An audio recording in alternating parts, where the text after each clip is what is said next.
أعوذ بالله من الشيطان الرجيم بسم الله الرحمن الرحيم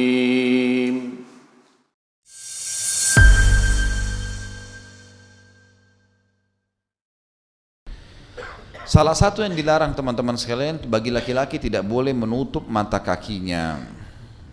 Jadi ini harusnya dibuka, diperlihatkan telapak atau mata kaki dia. Disebutkan, dalil yang pertama disebutkan oleh Imam Az-Zahabi rahimahullah, setelah beliau mengatakan dosa besar ke-52 menjulurkan pakaian melebihi mata kaki sebagai bentuk keangkuhan dan yang semacamnya, maksudnya semacamnya walaupun tidak angkuh. Allah berfirman dalam surah Luqman ayat 18, A'udzubillahi minasyaitonirrajim, wa la tamshi fil ardi maraha, dan jangan kamu berjalan di muka bumi dalam keadaan angkuh. Kata sebagian ulama tafsir, yang dimaksud angkuh adalah menutup mata kaki bagi laki-laki. Dianggap memang dalam pandangan Allah itu dianggap angkuh, walaupun antum bilang saya tidak sombong kok. Karena Allah larang, memang tidak dibolehkan. Terbukti dari sabda-sabda baginda Nabi SAW, diantaranya hadis yang sudah sangat masyhur, riwayat Bukhari dalam Kitabul Libas nomor 5787 dan juga An-Nasai sebutkan dalam Kitabuz Zina, dan ini disebutkan nomor hadisnya 207. Kata Nabi SAW, ma asfala minal ka'baini minal izari fa finnar. Sarung atau pakaian manapun yang diulurkan dari atas ke bawah lebih dari mata kaki, maka itu akan masuk ke dalam api neraka. Perhatikan di sini teman-teman, perkataan Nabi SAW tidak disebutkan dengan keangkuhan. Ada orang bilang kan dalil-dalil tentang masalah isbal itu khusus untuk orang sombong. Pilah ini teman-teman, ada hadis yang membahas masalah kesombongan dan siksaannya lebih pedih dibandingkan dengan ada juga hadis, bukan dibandingkan, ada juga hadis yang menyebutkan tentang tidak bolehnya isbal atau menutup mata kaki walaupun tidak sombong. Jadi jangan cuma dipukul rata semuanya, kalau saya tidak sombong berarti nggak ada masalah. Enggak, bukan itu, memang ada larangannya. Hadis di antara tadi yang baru kita sebutkan ini hadis yang tidak menyebutkan masalah keangkuhan sama sekali, karena dikatakan sarung atau pakaian yang diulurkan dari atas ke bawah melebihi mata kaki bagi laki-laki, maka itu pasti masuk neraka. Berarti nggak ada penyebutan sombong atau tidak sombong. Bahkan tadi dalam tafsir surah Luqman 18 kata ulama, yang dimaksud dengan berjalan di muka bumi dengan sombong adalah menutup mata kaki bagi laki-laki. Jadi walaupun dia tidak mengatakan saya tidak sombong kok, tapi itu cirinya orang sombong yang disebutkan oleh Allah subhanahu wa ta'ala. Kalau orang yang sombong teman-teman sekalian berbeda ancaman-ancamannya, nanti akan kita bacakan. Di antara hadis yang menjelaskan sombong atau tidak sombong, isbal tetap haram, tidak boleh tutup mata kaki bagi laki-laki, adalah hadis yang sahih. Hadis ini diriwayatkan Imam Muslim dalam Kitabul Iman nomor 106, Abu Daud dalam Kitabul Libas disebutkan nomor 4087, At-Tirmidzi dalam Kitabul Buyu' disebutkan hadisnya nomor 1211, dan An-Nasai dalam Kitabul Buyu' nomor 245.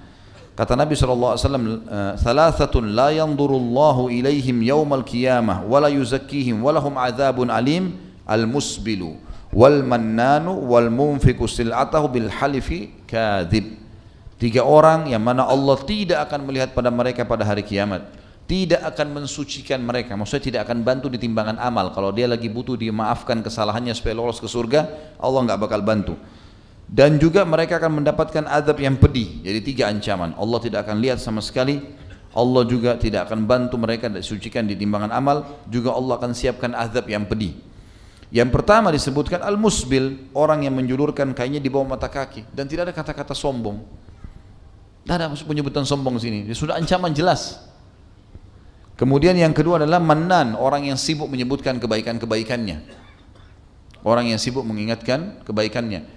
Ini ada bahasan sebenarnya masalah mannan teman-teman sekalian, yang tidak boleh kalau tidak ada sebab, antum tidak ada hubungannya sama sekali, tidak ada jasa yang memang Allah berikan itu kewajiban, seperti misal orang tua pada anak, itu nggak masuk dalam mannan ya. Jadi kalau orang tua kita bilang, nak kan ayah sama ibu sudah besarin kamu, ini bukan mannan, ini haknya dia menyebutkan itu, supaya menyadarkan kita kalau kita harus bakti, itu boleh. Tapi nggak boleh kita balik, anak bilang, ayah saya kan sudah biayai ayah 10 tahun, nggak boleh. Ini mannan di sini. Tapi kalau orang tua kepada anak nggak masuk. Masuk dalamnya ini adalah suami kepada istri, ini nggak masuk mannan. Tapi kalau memang dia mau ingatkan istrinya, karena dia memang penaungnya, dia bilang, kenapa misalnya mau cerai? Bukankah sudah saya penuhi semuanya? Saya sudah siapkan kendaraan, saya sudah siapkan ini, saya sudah siapkan itu, kan sudah ada. Dia menyebutkan ini untuk menyadarkan istrinya kalau jangan sampai kau kufur nikmat. Ini nggak apa-apa. Ini bukan mannan, kan gitu. Bukan mannan, gitu. Tapi dia boleh dibalik, sama kasus anak tadi. Nggak boleh istri bilang sama suaminya, gitu kan, saya kan sudah layani kamu 10 tahun. Gitu kan. Maka harusnya begini dan begitu. Ini nggak boleh dibalik. Sama kasus orang tua dengan anak. Hukum syar'inya begitu. Kemudian yang ketiga teman-teman adalah orang yang ketiga yang akan disiksa oleh Allah ini adalah orang yang bersumpah palsu demi untuk melakukan barang dagangannya. Tapi saksi bahasan kita di sini tidak disebutkan tentang masalah kesombongan dia. Bukti yang lain kalau isbal itu menutup mata kaki teman-teman sekalian masuk di dalam kesombongan walaupun dia tidak sombong adalah riwayat Nabi SAW. Kita dengarkan hadisnya. Hadis ini diriwayatkan oleh Tirmidzi. Ini tentunya diriwayatkan oleh diriwayatkan oleh Abu Daud dalam Kitabul Libas. Nomornya 4084. Jadi ini bisa dicek nanti tentunya kalau untuk mau memastikan kembali. Kemudian juga hadis ini cukup panjang dan Tirmidzi menyebutkan juga ini di dalam kitab Al-Isti'dzan nomor 2722 dan 2723, di mana Jabir bin Salim berkata radhiyallahu anhu, Rasulullah SAW telah bersabda kepadaku, iyyaka wa isbalal izari fa innaha minal makhyalah wa innallaha la yuhibbul makhyalah. Jauhi olehmu perbuatan memanjangkan mata kaki sampai jauhi olehmu memanjangkan pakaian sampai melebihi mata kaki atau menutupi mata kaki, karena itu bagian dari keangkuhan.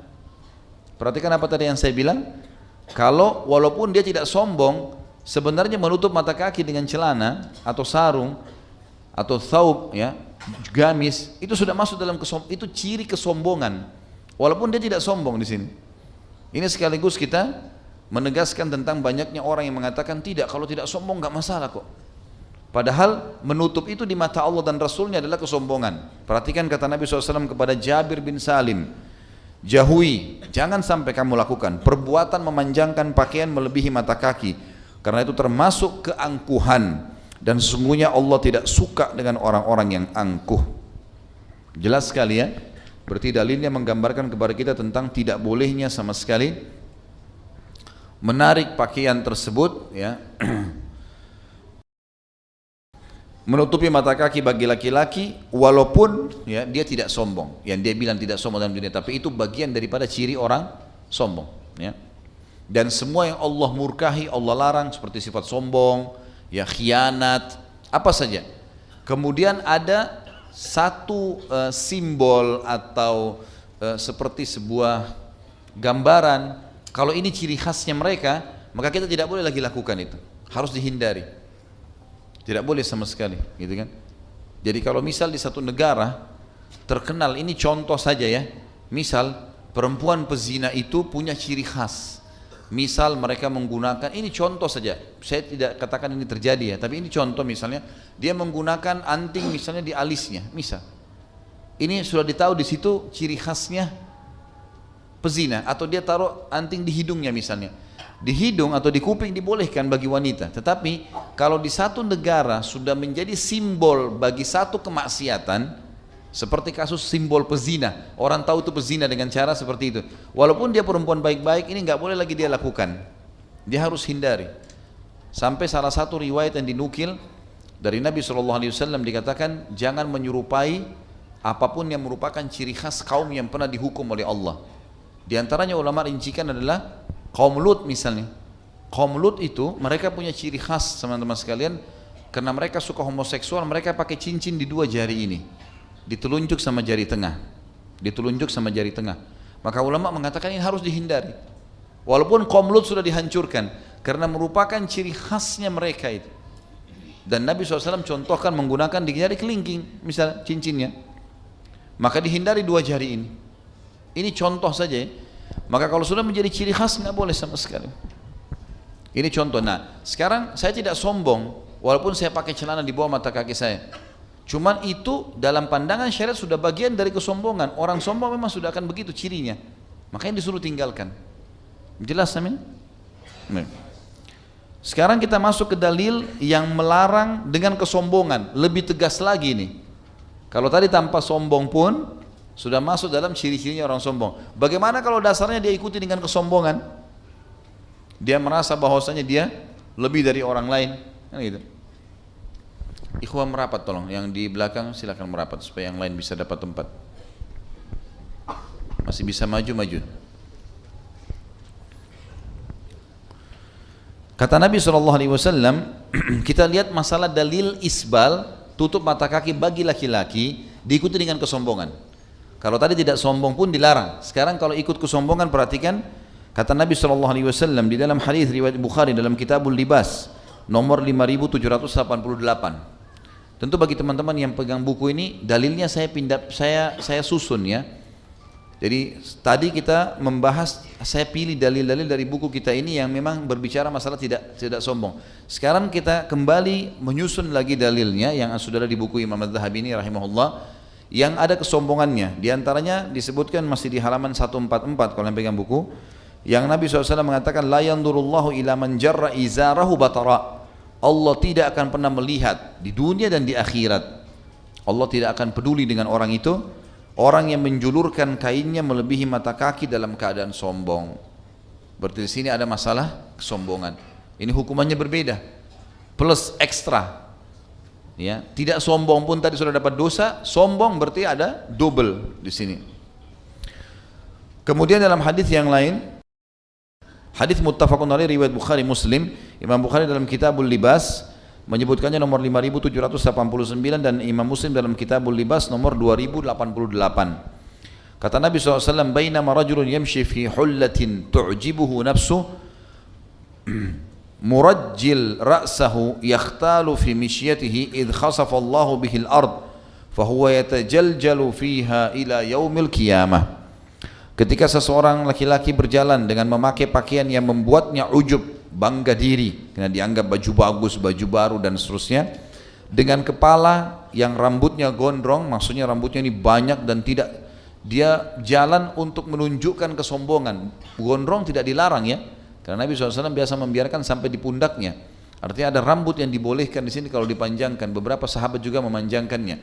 Tetapi yang dimaksud adalah memang sengaja dia mau menunjukkan kesombongannya. Dikatakan dan angkuh ketika berjalan, tiba-tiba Allah menenggelamkannya ke dalam tanah dan dia terus meronta-ronta di dalam tanah sampai hari kiamat. Ulama hadis berselisih pendapat di sini. Apakah orang ini orang terdahulu sebelum kita dari Bani Israel atau terjadi pada umat Muhammad SAW? Khilaf di antara mereka. Ada yang mengatakan ini adalah Bani Israel yang memang tadinya jalan sombong, dia tutup mata kakinya dengan pakaiannya. Kemudian dia sengaja menunjukkan kesombongannya di rambutnya, di pakaiannya. Lalu kemudian dia jalan, Allah tenggelamkan. Dan dia meronta sampai hari kiamat, memang Allah SWT siksa dia dengan cara itu. Pendapat yang kedua mengatakan ini terjadi pada umat Muhammad SAW. Dan terjadi pada siapapun yang melakukan perbuatan ini sengaja jalan dengan sombong, menghina orang lain dengan pakaiannya, dengan rambutnya, maka bukan mustahil Allah tenggelamkan ke dalam tanah dan dia akan meronta dengan siksaan sampai hari kiamat di dalam tanah itu. Hadis yang lain teman-teman sekalian, yang ketiga berhubungan dengan masalah larangan isbal diikuti dengan rasa sombong, adalah hadis riwayat Abu Daud dan Nasai dan isnadnya sahih. Abu Daud sebutkan dalam Kitabul Libas nomor 4085, An-Nasai sebutkan dalam Kitabuz Zina nomor 206. Kata Nabi SAW, al-isbalu fil izari wal qamisi wal imamah man jarra minha syai'an khuyala lam yandurillahu ilaihi yaumal qiyamah. Isbal itu bisa terjadi pada sarung, baju dan surban. Tentu sarung masuk dalamnya celana sekarang. Maka barang siapa yang menjulurkannya melebihi mata kaki dalam keadaan sombong, ada tambahan masalah sombongnya, niscaya Allah tidak akan melihat kepadanya pada hari kiamat. Ya, Allah tidak akan peduli. Saya pernah jelaskan teman-teman, kalau misalnya antum bertanya, apa sih masalahnya kalau tidak dilihat sama Allah? Saya pernah kasih gambaran, bayangkan kalau kita bertamu di rumah orang, diundang iya, seperti kita hari kiamat datang, dibangkitkan sama Allah. Tapi begitu masuk ke dalam rumah orang tersebut, semua tamu disapa kecuali kita. Semua dipersilakan makan, dipersilakan minum, ditegur, siapa lewat depan kita enggak ditegur sama sekali. Kita risih sendiri. Gambarannya, gitu kan? Allah SWT sangat dibutuhkan pada hari kiamat karena Dia Maha Pengampun. Dia bisa masukkan ke dalam surga atau lempar ke dalam api neraka, pencipta. Maka kalau Allah tidak lihat bagaimana keadaannya itu? Akan sangat rumit gitu. Ini ancamannya. Kemudian hadis yang lain diriwayatkan oleh Abu Hurairah radhiyallahu anhu, dan ini hadis disebutkan oleh Abu Daud dalam Kitabul Libas nomor 4086, dan ini sahih menurut syarat Imam Muslim. Kata Abu Hurairah radhiyallahu anhu, beliau berkata, "Bainama rajulun yusalli musbilan izarahu, qala lahu Rasulullah sallallahu alaihi wasallam, idhhab fatawadda." Fadhahaba fatawadda, thumma jaa' faqala idhhab fatawadda. Faqala lahu rajulun, "Ya Rasulullah, ma laka amartahu an yatawadda'a thumma sakatta anhu?" Qala innahu kana yusalli wa huwa musbilun izarah wa inna Allah la yakbalu salata rajulin musbil. Kata Abu Hurairah anhu, ketika seseorang sedang sholat di hadapan Nabi SAW dan orang itu isbal, mata kakinya tertutup pada saat dia sholat, maka Rasulullah SAW bersabda kepadanya, "Pergilah." Disuruh batalin sholatnya, wuduklah. Maka orang itu pun pergi lalu berwuduk. Lalu kemudian dia datang, maka Nabi SAW berkata lagi, maksudnya dia datang sini, dia sholat lagi, Nabi mengatakan lagi, "Pergilah, suruh batalin, wuduklah." Disuruh wuduk kembali yang kedua kali. Orang itu pun pergi lalu berwuduk. Lalu kemudian seseorang berkata kepada Nabi SAW, "Ya Rasulullah, kenapa anda memerintahkannya untuk berwuduk berulang kali, lalu anda diam terhadapnya, tidak dijelaskan apa masalahnya?" Beliau menjawab, "Hal itu karena dia sholat dengan memakai sarung yang isbal, dan sesungguhnya Allah tidak menerima sholat seorang laki-laki yang pakaiannya isbal." Gitu kan? Jadi larangan di sini, artinya sholatnya bisa tidak sah. Ini tentu dikatakan oleh Imam Az-Zahabi, salah satu perawi hadis yang salah satu ulama yang mempelajari ilmu hadis, yang beliau mengatakan hadis ini riwayat Abu Daud dan disahihkan sesuai dengan syarat Imam Muslim. Menurut beliau, ada ulama hadis yang menanggapi lagi ini, Allahu a'lam. Kemudian hadis selanjutnya tentang masalah juga sombong dalam isbal, ini adalah hadis riwayat Bukhari, diriwayatkan Bukhari dalam Kitabul Libas.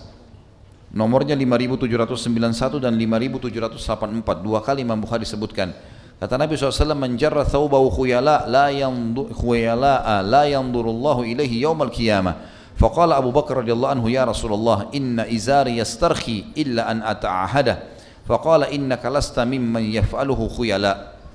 Barang siapa yang menjulurkan sarungnya melebihi mata kakinya dalam keadaan angkuh, maka Allah tidak akan melihat kepadanya pada hari kiamat. Maka Abu Bakar berkata radhiyallahu anhu, "Ya Rasulullah, sungguhnya kain sarungku sering melorot, kecuali aku terus menjaganya dengan cara membetulkannya." Maka beliau bersabda kepadanya, "Sesungguhnya kamu tidak termasuk orang-orang yang melakukannya dengan angkuh." Perhatikan teman-teman, ada sebagian orang saya dengar mereka mengatakan riwayat ini, riwayat Abu Bakar yang Nabi mengatakan kau bukan orang yang sombong, berarti boleh orang pakai tutup mata kaki yang penting tidak sombong. Ini orang tidak jeli membaca hadis. Perhatikan di sini.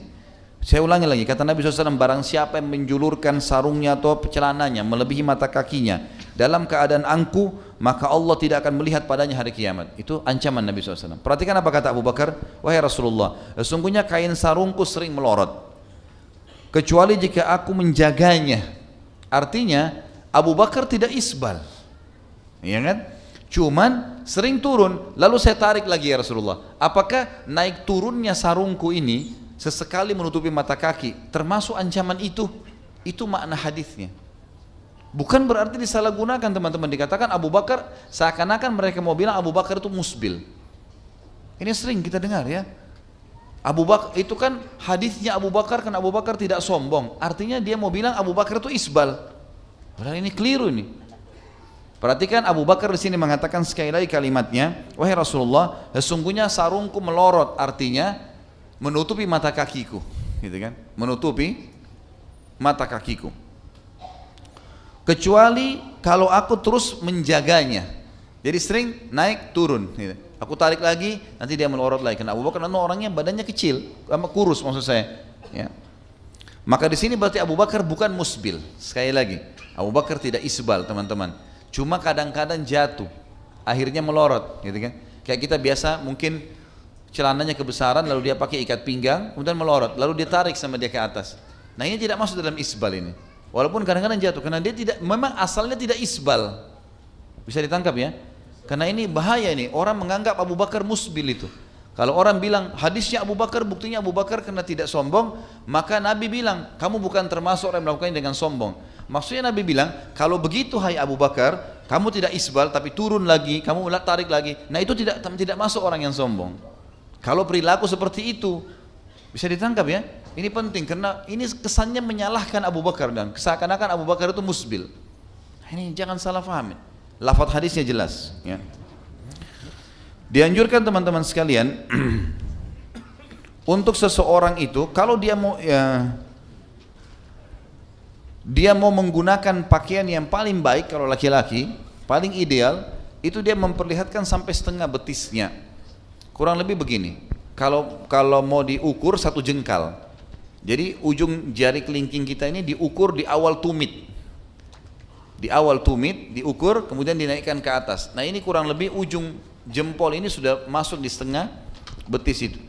Ini idealnya kalau orang mau melakukan itu, ya. Tapi kalau dia mau dibawanya lagi nggak masalah. Yang penting jangan tutup mata kakinya.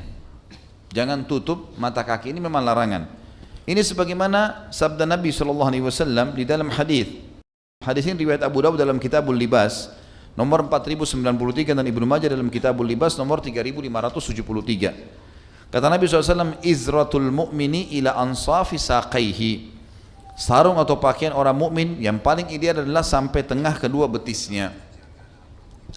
Juga sabda Nabi Abu Sa'id Al-Khudri mengatakan radhiyallahu anhu, Rasulullah SAW bersabda di dalam hadis riwayat Abu Dawud dengan isnad yang sahih juga. Abu Dawud ini menyebutkan nomor 4093, Imam Ahmad nomor 30, Ibnu Majah juga menyebutkan nomor 3573 dan disahihkan oleh Syekh Al-Albani dalam kitab Al-Mishkah.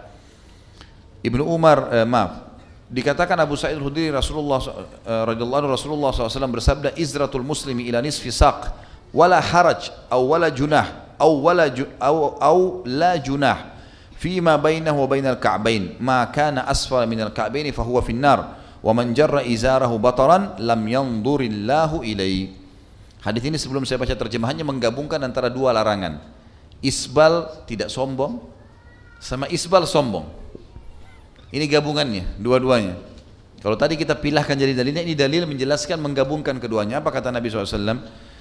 Sarung atau pakaian seorang mukmin adalah sampai setengah betis, tapi tidak apa-apa atau tidak mengapa di antara itu dengan kedua mata kakinya. Jadi setengah betis ke bawah lagi sampai ke mata kakinya, gitu kan? Jangan dia tutup mata kakinya. Dikatakan di sini, sedangkan yang di bawah mata kaki, nutupin mata kaki sampai ke bawahnya, maka itu adalah di neraka. Dan barang siapa yang menjulurkan sarungnya dalam keadaan sombong, Allah tidak akan melihat kepadanya pada hari kiamat. Perhatikan kalau kita bagi dua hadis ini, potongan pertamanya begini. Sarung seorang mukmin adalah sampai setengah betis, tapi tidak apa-apa atau tidak dosa di antara kedua mata kaki tersebut. Siapa yang di bawah mata kaki, maka itu di neraka. Ini ancaman teman-teman, potongan hadis, sombong nggak sombong kena, kan gitu. Kalau sombong ditambah penutupan hadis mengatakan, dan barang siapa yang menjulurkan sarungnya atau pakaiannya dalam keadaan sombong, Allah tidak akan melihat kepadanya hari kiamat. Perhatikan digabung keduanya. Jadi sekali lagi jangan terpengaruh dengan waswas syaitan seakan-akan kalau tidak sombong maka nggak ada masalah. Apalagi istidlalnya tadi mengambil hadis Abu Bakar radhiyallahu anhu yang sudah kita jelaskan panjang lebar. Dan yang terakhir teman-teman, riwayat Ibnu Umar radhiyallahu anhu, beliau berkata, dan hadis ini riwayatkan Imam Muslim, disebutkan dalam Kitabul Libas nomornya 2086. Ibnu Umar berkata, marartu ala Rasulillah sallallahu alaihi wasallam wa fi izari istirkha faqala ya Abdullah irfa' izarak farafa'tuhu thumma qala zid fazidtu fama ziltu ataharraha ba'd. Aku pernah lewat di hadapan Rasulullah SAW dan sarungku sedikit melorot ke bawah. Perhatikan, Ibnu Umar pun tidak isbal, tapi melorot, jatuh karena longgar, ya. Jangan lagi ditarik, ini dalil kalau Ibnu Umar isbal, kemudian lalu tidak apa-apa kalau tidak sombong, ya. Maka beliau bersabda, hai Abdullah, angkat sarungmu, naikkan di atas mata kaki. Maka aku pun mengangkatnya, kemudian beliau berkata, tambah lagi ke atas, karena masih pas di mata kakinya. Lalu aku terus mengangkatnya lebih tinggi dan senantiasa mencermatinya setelah itu. Aku tidak pernah lagi membiarkan celanaku untuk jatuh lagi. Dan ini teman-teman sekalian, sekaligus saya sebutkan riwayat Ibnu Umar ini penting sekali bagi teman-teman yang masih setengah-setengah untuk menggunting celananya. Jadi ada orang begitu, dia biarin panjang. Kalau tidak ada ikhwah, dibiarin panjang. Di tempat yang mungkin umum, dia jalan di mall, tidak ada yang lihat, musbil. Masuk pengajian, ditarik ke atas, digulung di perutnya. Nah, ketahuan ya. Nggak boleh. Kita takutnya sama Allah, bukan sama ikhwah. Hah? Bukan sesama orang. Enggak. Kenapa kalau digunting teman-teman? Digunting tidak perlu lagi tarik-tarik. Udah jelas-jelas gitu kan. Dan syaitan sudah tidak bisa goda kita di situ. Atau sebentar nanti digulung, sebentar lagi digulung. Kecuali kalau memang betul-betul kita lagi jalan, celana kita kotor, kena najis, sobek, kita mampir ke toko, beli, nggak ada celana, harus beli dan belum bisa dipotong. Kalau kita nggak pakai, nggak bisa sholat. Lalu kemudian kita gulung, kondisi ini berbeda. Tapi nanti sebentar dia pulang dipotong sama dia. Jadi jangan ragu-ragu dalam memotong ini. Dan kalimat penutup saya, kalau ada yang masih merasa malu karena celananya di atas mata kaki, teman-teman sekalian, ada orang di mall jalan lebih tinggi lagi sampai lututnya, nggak malu. Jalan muter-muter di mall, celana puntung, jalan. Ada lebih gila lagi, di atas lagi, setengah, pahanya kelihatan. Nggak malu itu. Kenapa antum malu hanya angkat sedikit? Hah? Sudah siap ini? Siap gunting ya sebentar. Yang masih panjang saya gunting celananya.